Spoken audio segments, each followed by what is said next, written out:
What if the hour you're wasting right now is the very hour that could have changed your life forever? It was 6 a.m. in New York City when Ethan Parker's alarm rang. He snoozed it. Just 10 more minutes, he told himself. 10 turned into 30. By the time he got up, the sunrise was gone, the gym session he'd promised himself was missed, and he was already late for the meeting that could decide his future. Ethan was a dreamer, always talking about someday. Someday he'd launch his own business. Someday he'd take his family on that trip.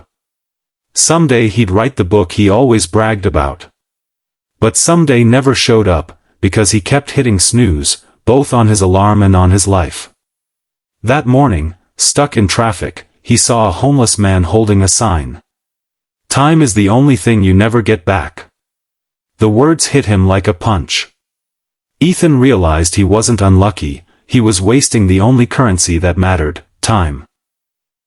He showed up late to the meeting, and the investors had already left. Opportunity gone. That night, staring at the ceiling, Ethan made a decision. No more waiting. No more, someday. From the next morning, every hour counted.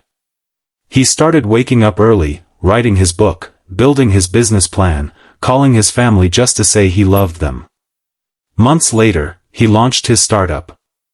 It wasn't easy, but by the end of the year, he stood on a stage, signing a deal that would change his life forever. Ethan learned the truth the hard way. Backhand index pointing right time doesn't pause. It doesn't wait. It doesn't refund. You either use it, or you lose it.